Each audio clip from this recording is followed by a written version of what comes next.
this is How Far, where people tell us about life in the diaspora. Our guest today is a one-time teenage immigrant that's now a baby girl, a working professional, a newly wedded wife, and also a businesswoman. All correct. That's beautiful. Please put your hands together for my hair. Beautiful. I like how you're smiling. So happy to be here. Thank you. Thank you for having me. Happy me. You too. Thank you. I'll start with a very random question. Okay. As I always do. All right. So if your life, let's say your life is a movie, or what's the title? Whew. It would have something to do with grace. Maybe Saved by Grace. Yeah. No, so your title will be Saved by Grace. I'll take Saved by Grace, yes. Fantastic. So now you're going to tell us about Saved by Grace, some of the previous seasons. Let's just assume that it's not a series. Okay. So you're going to tell us about a previous season. Wonderful. So you're going to tell us about the season that would call Teenager. Okay. Okay. Fantastic. A teenager saved by grace. All right. Let me say, did you come here before you turned 18? Yes. Long before you turned 18, or just a few years shy? Before, shy of 18. A few years shy of 18. Yes. Was the original plan to come and live here? Honestly, was there a plan? The plan was to school here. I actually had options. So I guess answering your question about being saved by grace as a teenager, the plan or the options were Covenant University in Nigeria, Turkey, the US, or Canada. And I had a friend in high school who had moved a year prior to us graduating, and the person moved to Canada and went to a high school here. So, looking at options, I just loved the fact that she went to a high school that wore uniform. I don't know why, but I just loved that. And when we're looking at different schools, I was like, I think I want to go to that school my friend went to, forgetting that she would be out of the school by the time I get there. But yeah, that was how it worked out, and that's how I came to Canada as a teenager. So, did you finish high school back home? Yes, I did. So after you finished high school back home, that's when you made the decision to go to high school. Yes. In the country. Yeah, I'll call it it's a high school, but I'll call it pre-university. So there are kids who came in at grade 9, 10, 8. It's an international school. I should mention that it was not a public school, it was a private school. So that had many things to do with it. And also the fact that, it was an easier or softer landing for me. There were a lot of Nigerian children in the school, a lot of students from Russia, China. So it was just a great way to just, soft pedal into the country first. It was boarding school. They provided food, transport to school. So it was, pretty chill. I didn't, get into the whole bus life and all of that from the get-go. We had 1 year to, get used to the system. So you spent 1 year in that high school? Yes. So that was like the final year of the high school? Correct. Right. And then from there, you went on to apply to university, or did you already apply to... I applied while I was in the school. The school is in Hamilton. So, yeah, I had used OWFA because it was in the country. Applied through OWFA. I think I applied to 5 universities at the time, and then got some offers and chose to move to university. So did you, when you came, you said before that it wasn't the plan to like stay here? Not really. So you were just meant to come to school? like do uni and then go home?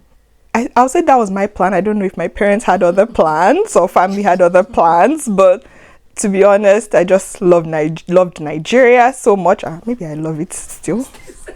I don't know, but maybe not as much as I used to. And I was fascinated with the idea of going back to do NYSC and Right.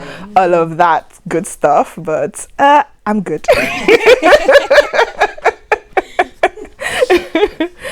Yeah. So that season of that teenager that saved by grace. Yes. Can you describe that period in one word? In one word. Wow, it's hard to put one word. But I'll just say learning. It was a learning phase. Yes. So what's something that immediately struck you when you landed? I came in August. It wasn't too cold. I think one of the first meals I had was rice and chicken. There was no stew. I'm like, where is this stew? Hey, that was one of the first culture shocks for me, having to use the gravy from the chicken and just try. And at the point, we had to use ketchup too. It was sad. There was this stew. No stew. So Anyway. this Nigerian teenager that was saved by grace Yes. flew from Nigeria, Yes. knowing fully that she was flying from Nigeria, away from Nigeria into Canada, Yes. that's not an African country, but somehow was expecting to find stew. Or a sauce or something. in I guess I didn't do enough homework. Fantastic. So, what did you notice about? At least you spent some years in high school back home, Yes. and then you spent some time in high school here. Yes. What would you say was different about being a teenager back home and being a teenager here? I will speak from the education aspect because I was a boarder for 3 years back home in Nigeria and Right. a boarding student for 1 year. I'll say for the education piece in Nigeria, for me, was cram and pour. A lot of the studying part was just soak it in, and once you write that exam, forget about it. But here, I learned, there's the knowledge piece, there's the application piece, which I struggled with for a bit because I'm like, why do I have to apply this thing? But I think it's very helpful, it's useful, and it just changes your mindset with regards to learning. So yeah, that was something education wise that was very different and had a mind shift for me personally. What of relationships with people? Ooh, that's a good one. Nigeria, I guess because we were just young children that had no choice So but did to... you immediately made friends when you got here? I kind of did. I was fortunate to have 2 Nigerians as my roommates. Right. Shout out Ife and Mobola. So that was a great, soft landing for me. And on my floor, there were Africans, Nigerians, so it was easy. The school provided mentors, so I had a mentor. So that made it easy for me to make friends around the Afro-Caribbean community and then classmates as well. That's good. Yeah. So you pretty much had a soft landing. I did. Thank you, Jesus.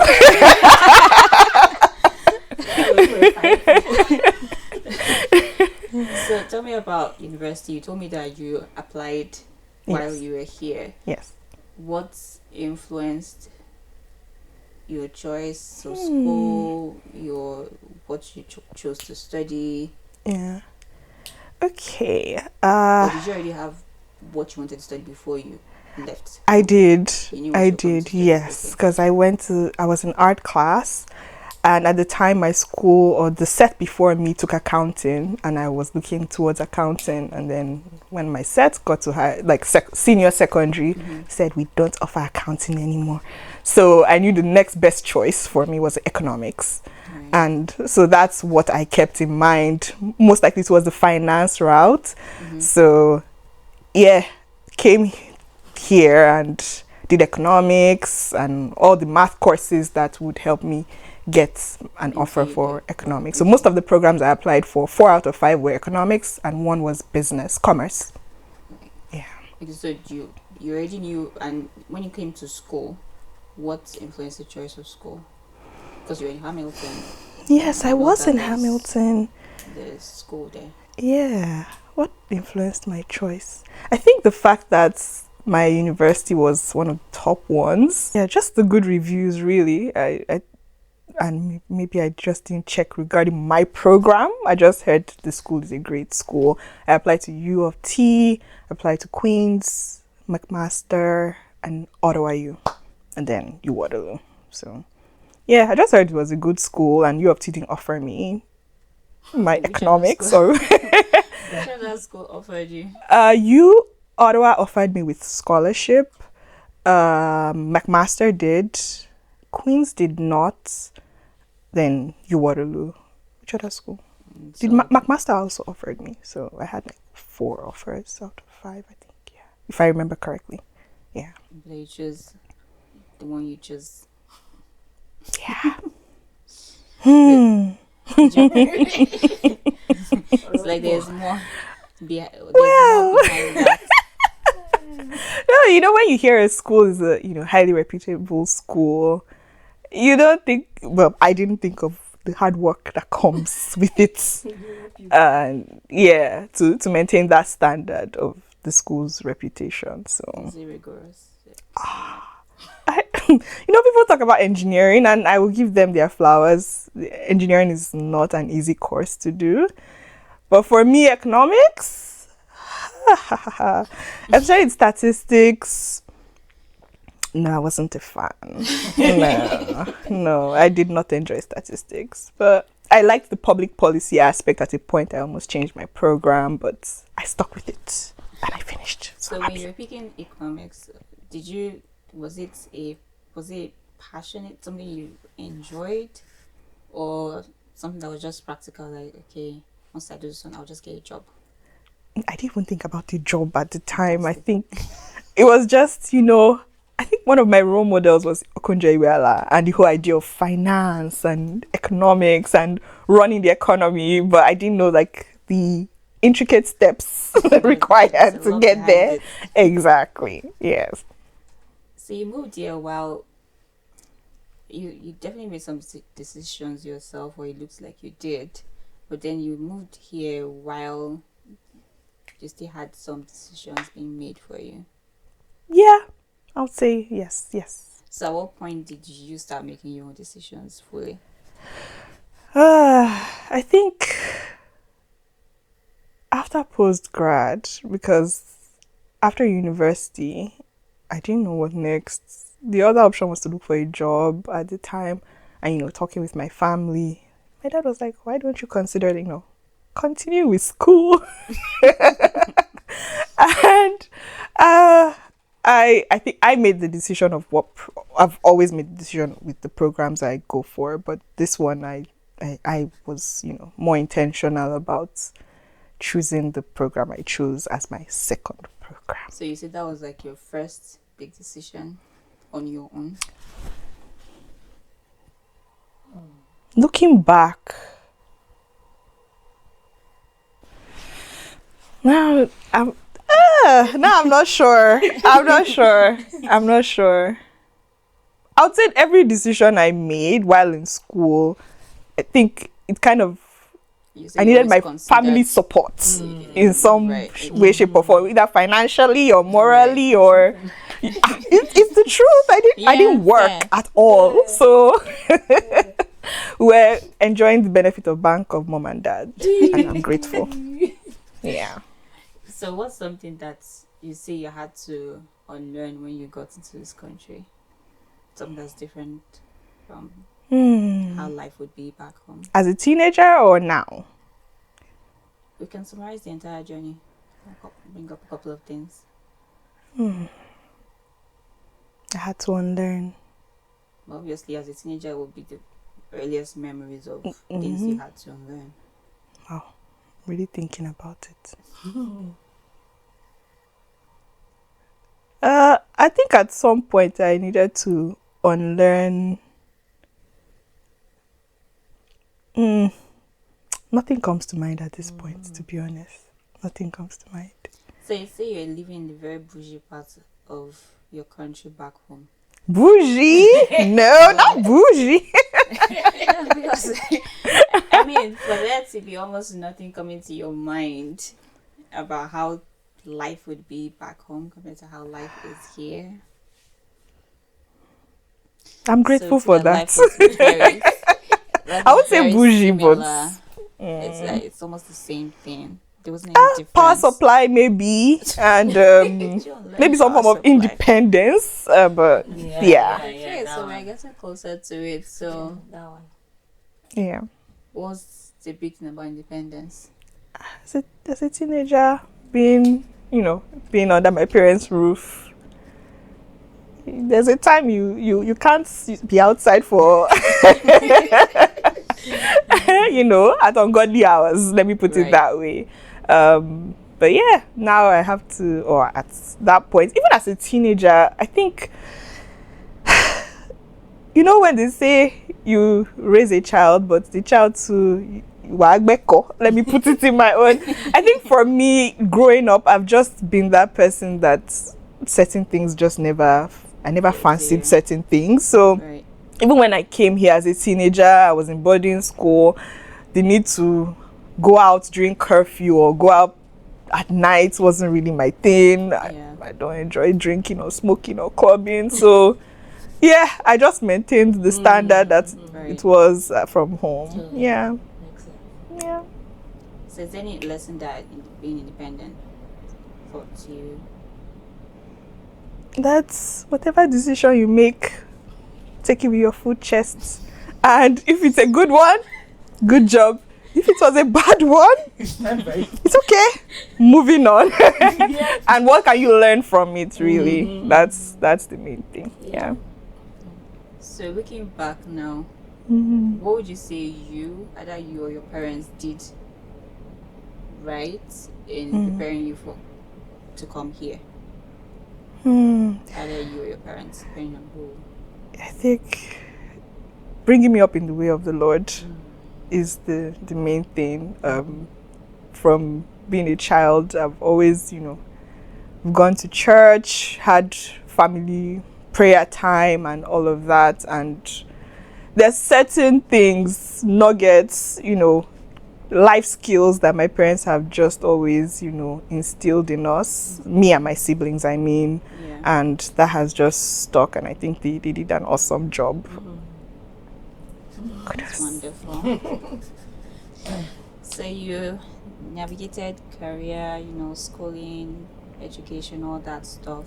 Yes. And while you were doing all those things, you were also learning about relationships, especially romantic relationships. So have you been through the different phases that romantic relationships can or would often entail? Yes. I mean, wouldn't entail all phases, but quite a bit of phases. Yeah. What would you say each season, with each phase, taught you? I think each phase. I'll give you phases. I can give you phases. Okay. There's Sure. the dating phase, right? Okay. I don't know. They certainly inserted talking stage. I don't know what that means, but apparently it's a thing. Yeah. So they say talking stage. If that was part of the phases you had to deal with, fantastic. You can add it. No, does not count. There's talking stage. They say there's the dating phase. Yes. There's the courting phase. There's the engagement phase. Yeah. There's the marriage phase. If it ends there, so. And along the way there could be Yeah. breakups either way. Yes. Any phase. So breakfast. breakfast. Okay, great. So the lessons you mean? Yeah, I what did learned. it teach you about yourself? Ooh, it taught me to lean on people more. At different phases, I realized that love is a beautiful thing, but at the same time, discernment is important, and not just discernment. Sometimes you need to talk to your friends, talk to the people around you, because sometimes they are seeing what you're not seeing. No. So yes, involve family, involve friends. Of course, not every aspect, but introduce that person to them. Let them, assess the person. In the mouth of 2 or 3 witnesses, the truth is established. So yeah, I think it's important to do that. Have mutuals if you can. It's important to have someone vouch for the person's character, family, because you are marrying into a family. And it's important. So yeah, those are the things I learned, to involve people more, and tone up with my discernment. Okay. Yeah. So did you learn this in which phase did you learn on this one?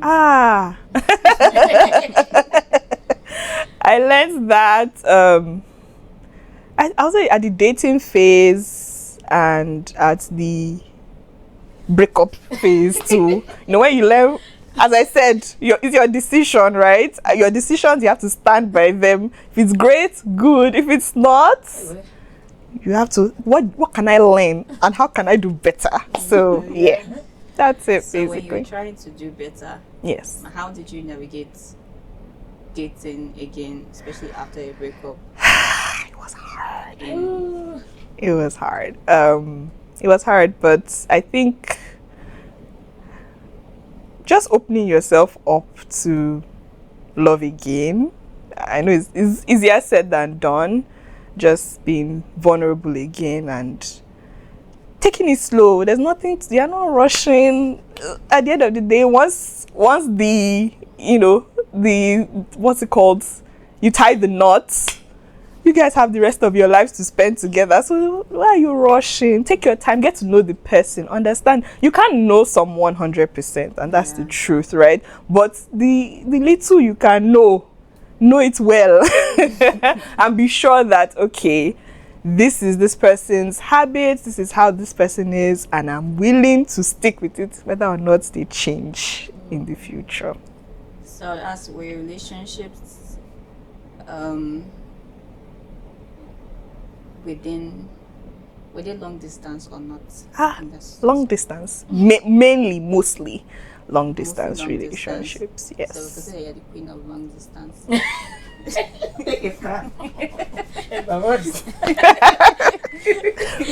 Igwe. You're the queen of long distance. Yes. So when you were, what would you say helped you, especially you're here as an immigrant, and I don't know what phase of immigration you were on, like where you were at when you started seeing people or dating people or seeing people again, stuff like that. So, but what would you say were your top, let's say, I won't say concerns, but what your priorities when it came to dating, especially in this environment? I think for me, someone who was open-minded is very important. Number 2, also a child of God. I don't plan to be unequally yoked. Or at that point anyway, I was not planning to be unequally yoked. So someone who is a child of God, who is God-fearing, and has equal or similar values as me, which is family, God, service. I'm a community person, so those are things I uphold, and I was looking out for someone who would be along that line and would also encourage me, and we encourage each other in that line. So in this, since those were your priorities, what methods did you try? Okay. to meet people? What methods were you using to meet people? Okay, I tried the online routes, like those dating apps. Oh God, they didn't last a week. Moment of silence. Oh gosh, yeah, no. Had interesting people. Let me put it that way. Yeah, no.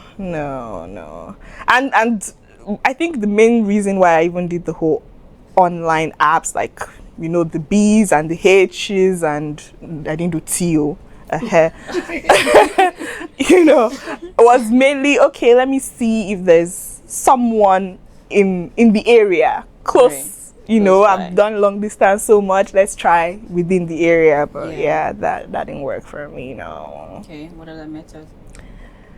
That was mainly it, to be honest. And friends and family, I let them know that your girl is single and ready to mingle. So would you say doing the process was a bit how would you describe the process? It was of waiting or of trying to meet people, especially when you know that that's something that you want? It was hard, but at the same time I'm glad I had community. I had friends.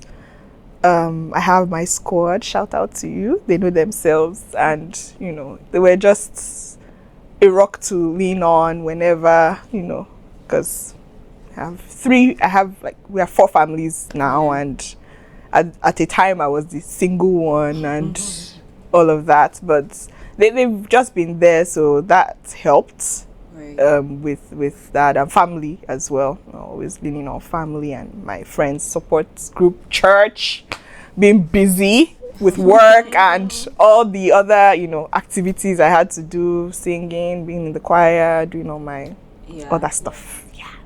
So would you say dating you said it was a bit hard? Was it hard? What makes it hard? Is it?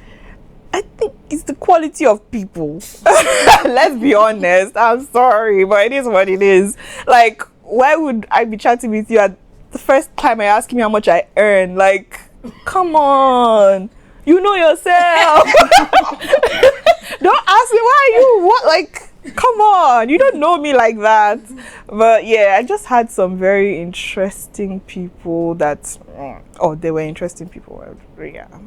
God bless them where they are, and I wish them all the best. I hope they meet the bone of their own bone, but yeah, I was not the person for them. So is it just the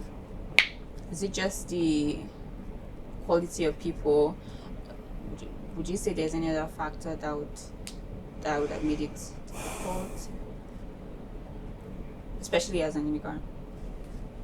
Oh yeah, that even shrinks the what they call it, the pool. Yeah. Basically, because depend on your preference. If you're open to an interracial relationship, right, or you want your race, or you want your religion. Wait, in fact, let's go there. You first start with everybody, and then you start with your people. For me, preference, my race, right, and then my faith, and then I don't drink, I don't smoke. And then every other thing that comes in between. Now I don't have kids. I don't want anyone with kids. And then it just gets smaller and smaller.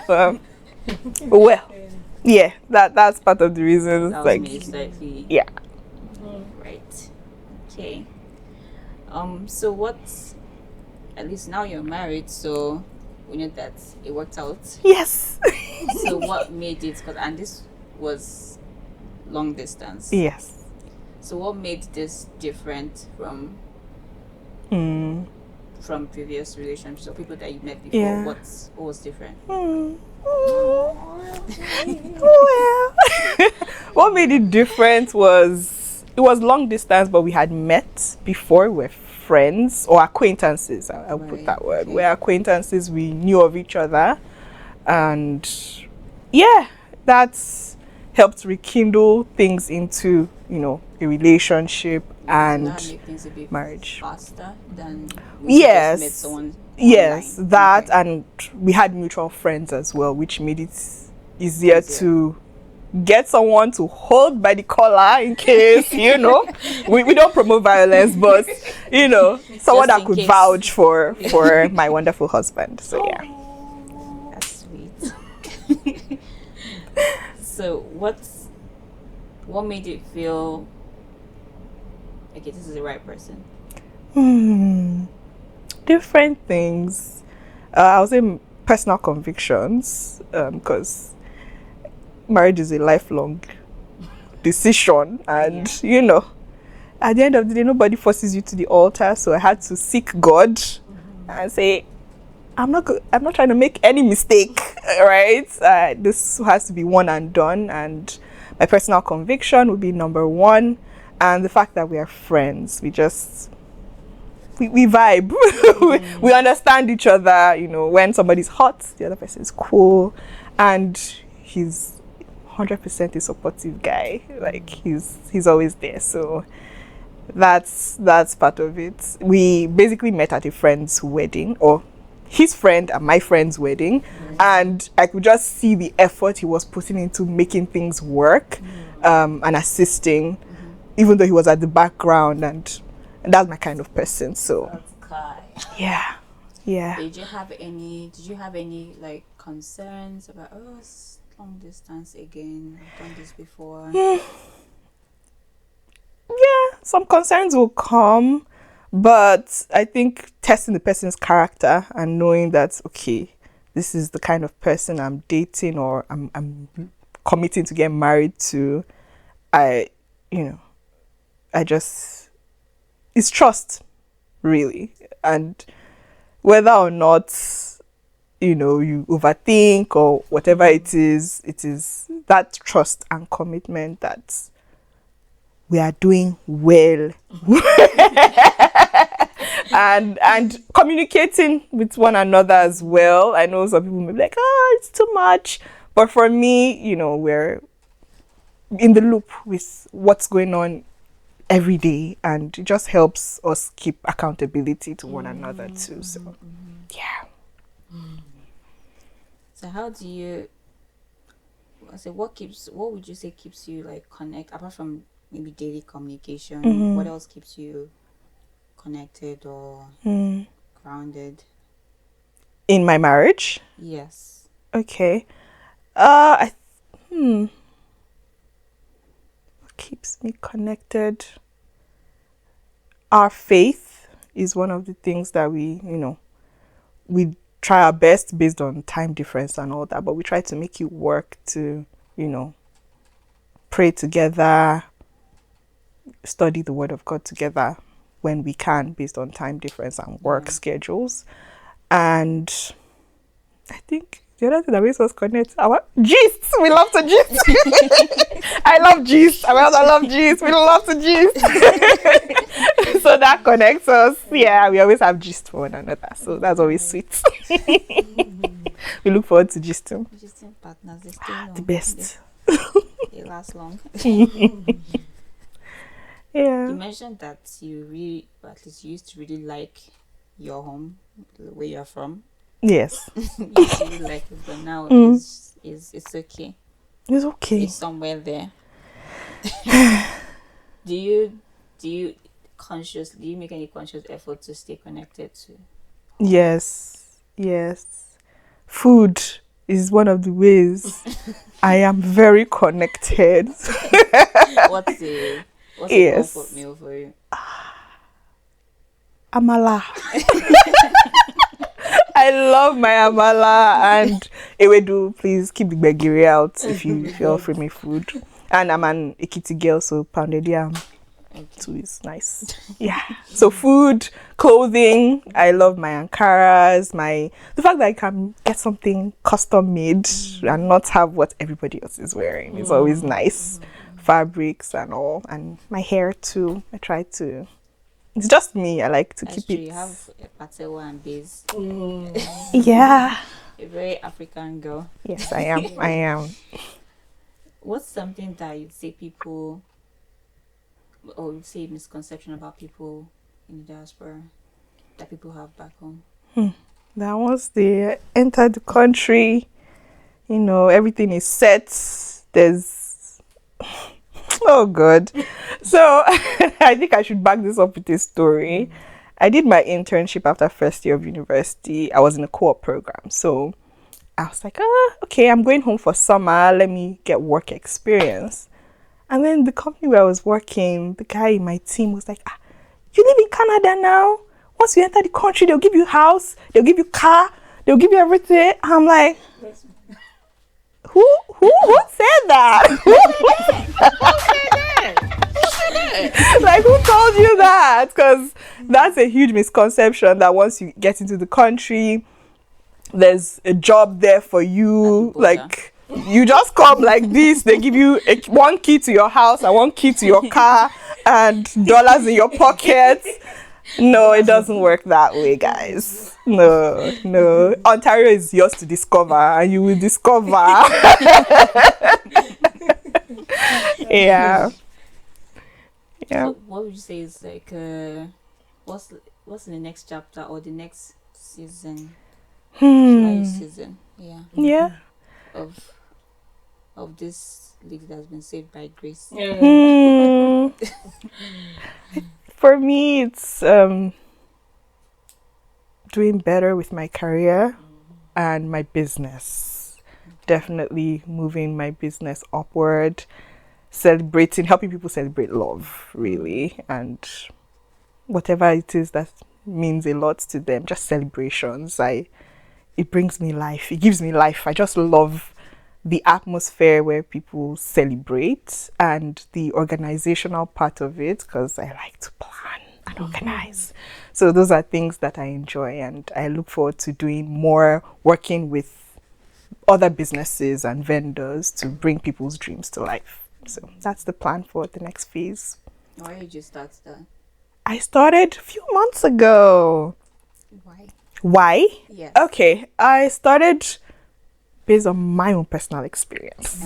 Yes, from my wedding. So the planning and my experience with that kind of helped me look at things like, okay, what can be done better? How can we fine-tune things here, especially with many people coming from back home, Nigeria, from Africa, coming to Canada, young people in school who end up getting married someday and may not want to go back home to get married, but still want that experience. So yeah, that was the main driving force for that, and my love to plan and organize. Did you have was there a particular experience in the wedding planning that made you think, okay, I can do this better than you? Ever be no? But yes. I think the execution was beautiful, and I will give my planner his flowers and his team. They did an amazing job. But I think that the aspect of documenting was something that wasn't really there for me. I like to see it and follow up with projects, basically, or an event. So that was one of the things I committed myself to doing, that in my business there'll be documentation. So it's not I said, you said, somebody said, this person said. We have it and everybody has read it, and no feedback means consent. That is it, and we move on from there. So yeah, just bringing my own touch to it in terms of administration, which I love, organizing and all of that. So yeah. What's the name of this brand, this business? It's called B Posh Events. Yes, B Posh Events. Okay. What kind of events do you plan for? Currently weddings, but we're open to planning proposals, intimate events, birthday celebrations, all the works. We're happy to plan and support with those. Yeah. Do you do funeral? Yeah, I can. The reception bits, I'm not going to be the pallbearer, so it's okay. So is there anything that you'd have told the teenager saved by grace before she boarded her plane? Wow. I'll tell her to come out of her shell more. I'll tell her to maintain relationships better. And yeah, keep being the good girl that she is. Keep being the good girl that you are. Yes. Yes. When you say maintain relationships, Yeah. people back home or No, more of people I met when I first came in high school, because there were a lot of people that, went to university inside and outside of Canada, and it Lost was touch. just, lost touch basically. So, yeah, maintaining those relationships, sometimes looking back on it, so I'm like, oh, this person is doing great. That's good. Hello, hi here and there. But we thank God. Everybody's doing well, and I'm happy about that. That's great. Well, it's a wrap for the episode with the teenager that's been saved by grace. Thank you for joining us. Thank It's you. been lovely hearing your stories of grace. Thank you. We hope for more seasons. By the grace of God. Seasons of the woman that's been saved by grace. Yes. Yes. If you want to see more of this, please watch this video. Obviously, you have to do that, and then you should like the video so you can keep seeing more content. Make sure you're subscribed to the channel as well, and turn on your post notifications too, so that you know when a new episode comes out. Okay, follow us on all our platforms. There is TikTok. Auskarr B.Studios is the same handle across all the platforms. So TikTok, Instagram, YouTube. Thank you for joining us today. This is Alpha.